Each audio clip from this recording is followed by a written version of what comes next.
আসসালামু আলাইকুম রহমতুল্লাহ। প্রিয় দর্শক শ্রোতা, আপনাদের সকলকে দারুস সালাম স্টুডিওর আজকের নতুন আরেকটি ভিডিওতে স্বাগতম। আজকের বর্তমান সময়ের খুবই গুরুত্বপূর্ণ একটি বিষয়ে আলোচনা করতে আপনাদের সম্মুখে হাজির হয়েছি আমি মোহাম্মদ নেসারুল্লাহ। প্রিয় দর্শক শ্রোতা, বর্তমান জমানায় এসে বন্ধ্যাত্ব একটি মহামারীর আকার ধারণ করেছে বললেই চলে। প্রিয় দর্শক শ্রোতা, শুধুমাত্র বন্ধ্যাত্ব যে একটি সমস্যা সেটাই নয়, বরং এই জমানায় এসে আসলে সুসন্তান লাভ করাটাও খুবই ভাগ্যের একটি ব্যাপার। সবার নসিবে সন্তান জোটে না, সুসন্তান জোটে না। আসলে হচ্ছে কি, এই জমানাটায় এসে এমন একটি পরিস্থিতি যে আমরা অনেক কান্নাকাটি করে, অনেক কষ্ট করে, অনেক কিছু করে একটা সন্তান হয়তো আল্লাহ পাক রব্বুল আলামিন দান করেন, তারপরে আমরা সঠিকভাবে লালন পালন হয়তো করতে পারি না, অথবা যে কোনোভাবে জানি না কেন জানি সুসন্তান হিসেবে একটি সন্তান আমরা গড়ে তুলতে অক্ষম হই। তো এক্ষেত্রে সর্বকার্যকরী যেই পন্থা, সেটি ছাড়া আমাদের আর কোনো পন্থা অবলম্বন করার সুযোগ নেই। অবশ্যই আল্লাহ পাক রব্বুল আলামিন যদি চায় তাহলেই সুসন্তান আমরা পেতে পারি, এবং আল্লাহ পাক রব্বুল আলামিন যদি আমাদের নসিবে লেখেন তাহলেই এটা সম্ভব। এছাড়া আসলে মানুষের হাতে খুব বেশি কিছু করার নেই। তবে চেষ্টা সাধনা সবগুলোই তো থাকতে হবে। আল্লাহ তো আর শুধু শুধু কোনো কিছু বান্দাকে দিয়ে দেন না, আর যেটা দেন সেটা একান্তই আল্লাহর ব্যাপার, কিন্তু বান্দার চেষ্টা তো অবশ্যই চালিয়ে যেতে হয়।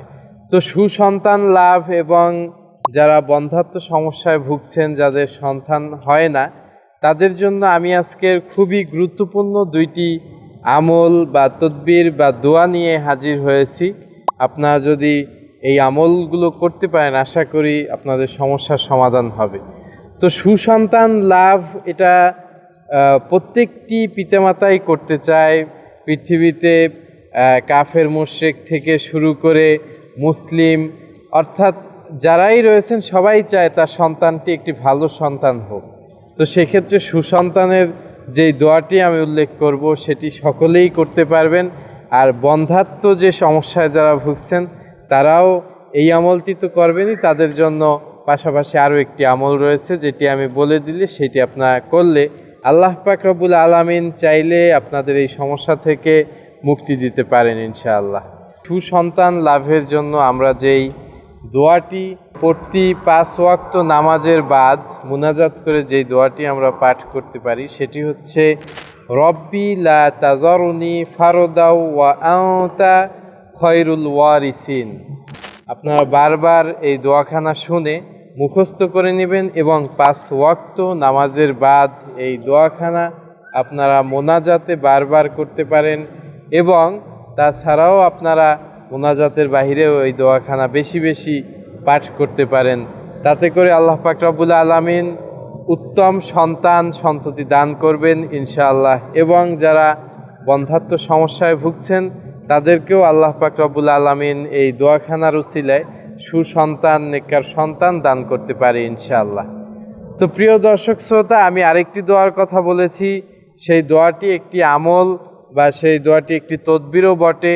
সেটি আপনারা যদি করেন, আশা করি আপনাদের বন্ধ্যাত্ব সমস্যা আল্লাহ পাক রব্বুল আলামিনের কৃপায় শেষ হতে পারে, অর্থাৎ আপনারা সন্তান লাভ করতে পারেন। এটা একান্তই আল্লাহর ইচ্ছা, আমরা আসলে কিছুই বলতে পারবো না। শুধুমাত্র আপনাদেরকে এই দোয়াটি শিখিয়ে দিতে পারবো। যদি আপনারা সঠিকভাবে এই দোয়াটি বা এই আমলটি করতে পারেন তাহলে ইনশাআল্লাহ আশা করি আল্লাহ পাক রব্বুল আলামিন আপনাদেরকে মুক্তি দান করবেন। প্রিয় দর্শক শ্রোতা, মহান রব্বুল আলামিনের 99খানা সিফাতি নাম রয়েছে, সিফাতি ইসেম মোবারক রয়েছে।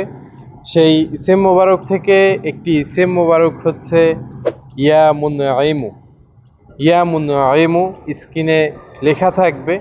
এই নামখানা আপনারা সুন্দর করে 7টি যে জামরুল ফল রয়েছে সেই জামরুল ফলে লিখবেন। এটি জাফরান কালি দ্বারা লিখলে ভালো হয়, অথবা আপনারা কোনো কাঠি দ্বারা খোদাই করেও লিখতে পারেন ইয়া মুনঈমু। এই নামখানা লেখার পরে আপনারা সেই 7টি যেই জামরুল ফল রয়েছে সেই ফলগুলো বন্ধ্যা নারীকে খাইয়ে দিবেন। যদি আল্লাহ পাক রব্বুল আলামিন মেহেরবানি করে তাহলে সন্তান লাভ করা সম্ভব ইনশাআল্লাহ। তো সেক্ষেত্রে আপনারা এই তদবিরটা বারবার চালাতে পারেন, অর্থাৎ প্রতিদিন 7টি করে এভাবে যদি সম্ভব হয়, জামরুল ফলে ইয়ামুন নাইমু লিখে তারপরে যেই ব্যক্তি বা যেই নারী বন্ধা তাকে খাইয়ে দিলে আল্লাহ পাক রব্বুল আলামিন কৃপা করলে ইনশাআল্লাহ সন্তান লাভ করা সম্ভব। আল্লাহ পাক রব্বুল আলামিন আমাদেরকে এই ধরনের জটিল সমস্যা থেকে মুক্তি দান করুক, এই ধরনের জটিল সমস্যা থেকে হেফাজত করুন এবং সুসন্তান নেককার সন্তান দিয়ে আমাদের পরিবারকে ভরপুর করে দিন, সেই দোয়া কামনা করে আজকের ভিডিওটি শেষ করছি। ধন্যবাদ সকলকে। আসসালামু আলাইকুম ওয়া রাহমাতুল্লাহ।